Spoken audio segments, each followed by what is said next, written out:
अस्सलाम वालेकुम। Roast, fried fish और कोरमा ऐसे फूड आइटम्स हैं जो तकरीबन हर एक के ही फेवरेट होते हैं।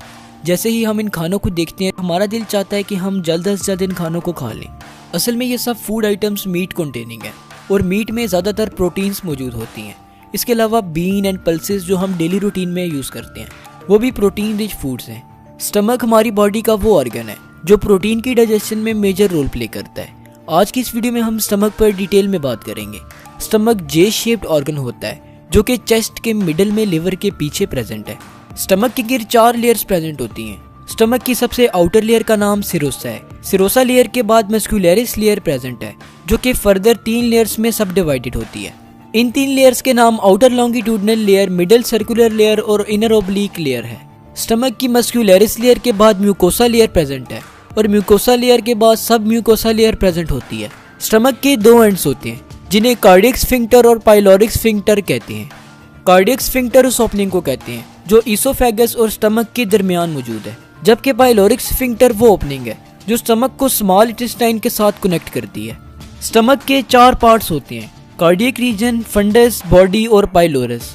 कार्डियक रीजन स्टमक का वो पार्ट है जो ईसोफेगस को स्टमक से मिलाता है, जबकि फंडस स्टमक का एक्सपेंडेड एरिया है जो कि ईसोफेगस ओपनिंग के साथ कर्व अप होता है। स्टमक का 3rd पार्ट यानी कि बॉडी स्टमक का सबसे लार्जेस्ट और सेंट्रल रीजन है। पाइलोरस पार्ट स्टमक का नैरो रीजन है और स्टमक का वो पार्ट है जिसमें पाइलोरिक स्फिंक्टर प्रेजेंट होता है। पाइलोरस स्टमक को स्मॉल इंटेस्टाइन के साथ ज्वाइन करता है। स्टमक की वॉल में million of gastric glands present होती हैं।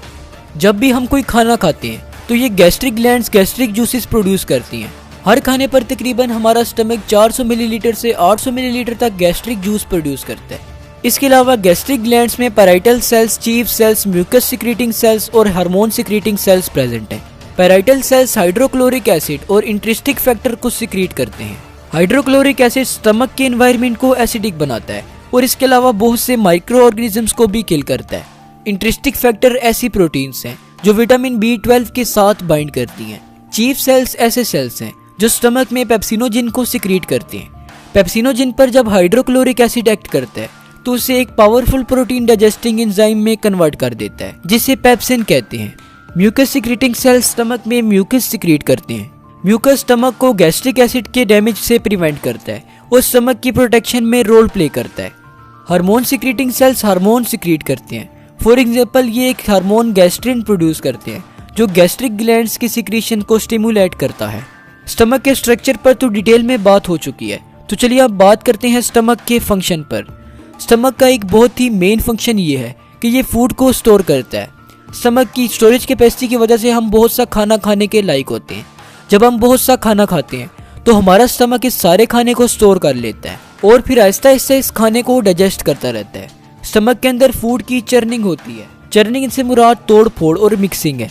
स्टमक में लार्जर प्रोटीन के मॉलिक्यूल्स अमीनो एसिड्स में कन्वर्ट हो जाती हैं। इस फंक्शन को परफॉर्म करने के लिए stomach gastric juices, hydrochloric acid और डाइजेस्टिव एंजाइम सिक्रीट करता है। इस सारी डाइजेशन के बाद स्टमक में मौजूद खाना एक थिन लिक्विड जैसा हो जाता है जिसे काइम कहते हैं। काइम पाइलोरिक स्फिंक्टर के थ्रू स्मॉल इंटेस्टाइन के पहले पार्ट यानी कि ड्यूडेनम में चला जाता है ताकि इसकी फर्दर डाइजेशन हो सके। स्टमक के अंदर फूड और वाटर की अब्जॉर्प्शन बिल्कुल भी नहीं होती। आयरन और हाईली फैट सोल्यूबल सब्सटेंसेस जैसे कि अल्कोहल वगैरह स्टमक में डायरेक्टली अब्जॉर्ब होते हैं। एक और इंटरेस्टिंग फैक्ट जो मैं आपको बताता चलूं वो ये है कि स्टमक में कार्बोहाइड्रेट की जरा सी भी डाइजेशन नहीं होती। इसकी वजह यह है कि स्टमक का एनवायरनमेंट एसिडिक है, जबकि कार्बोहाइड्रेट को डाइजेस्ट करने वाले एंजाइम्स बेसिक एनवायरनमेंट में काम करते हैं। हाँ, लेकिन फैट्स की कुछ ना कुछ डाइजेशन स्टमक में जरूर होती है। तो होप सो आपको स्टमक के बारे में कुछ ना कुछ जरूर नया जानने को मिला होगा। अगर आपको स्टमक के बारे में मजीद कुछ जानना है तो हमारी स्टमक पे बनाई गई 2nd वीडियो को जरूर देखिएगा।